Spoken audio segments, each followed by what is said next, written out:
دلوں کو جوڑنے، سچ کو ابھارنے اور امت کو جگانے کا پیغام۔ Aqsa T V.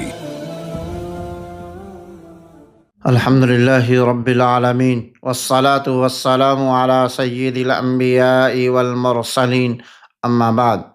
معزز حاضرین کرام، آج میں ایک نہایت اہم موضوع پر گفتگو کرنا چاہتا ہوں، اور وہ ہے جلسے کے مقررین کے حقوق۔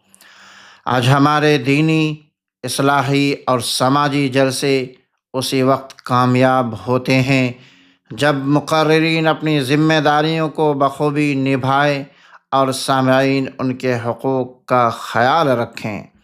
سب سے پہلا حق ہے مقررین کا احترام۔ قرآن کہتا ہے وَمَن يُعَظِّمْ شَعَائِرَ اللَّهِ فَإِنَّهَا مِن تَقْوَى الْقُلُوبِ۔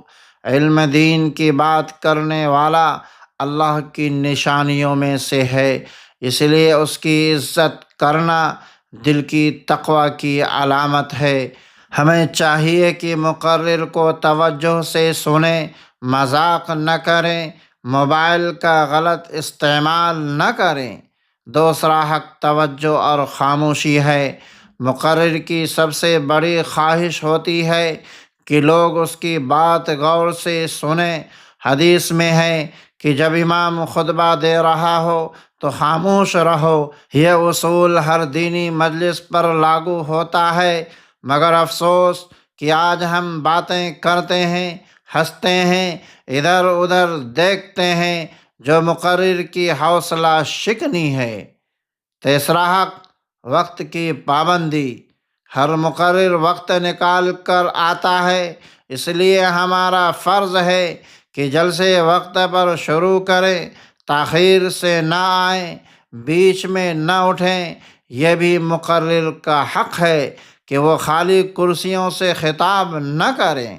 چوتھا حق اچھا ماحول فراہم کرنا۔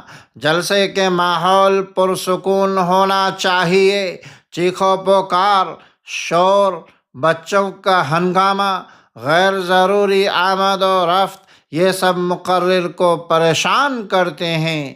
پانچواں حق مالی و انتظامی سہولت۔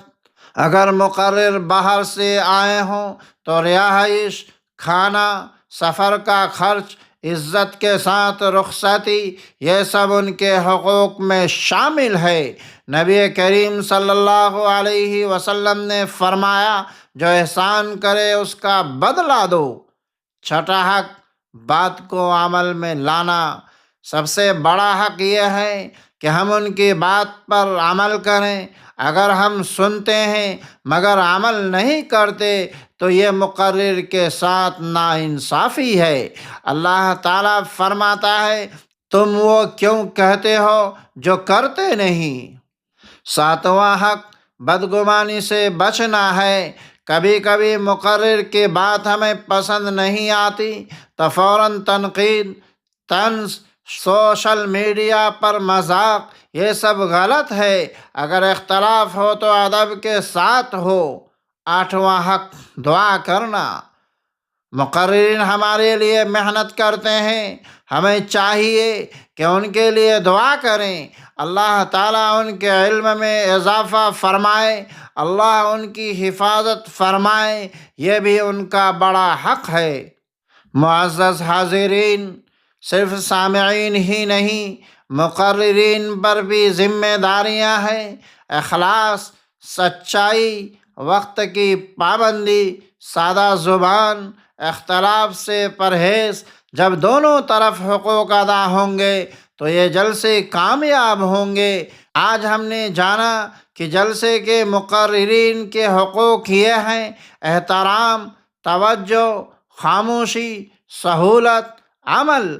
اگر ہم نے یہ حقوق ادا کر دیے تو ہمارے جلسے صرف تقریبات نہیں بلکہ ہدایت کے مراکز بن جائیں گے۔ اللہ تعالی ہمیں بات سننے، سمجھنے اور عمل کرنے کی توفیق عطا فرمائے۔ اللہ ہمارے مقررین کو اخلاص، صحت اور برکت عطا فرمائے۔ آمین یا رب العالمین۔ والسلام علیکم ورحمۃ اللہ وبرکاتہ۔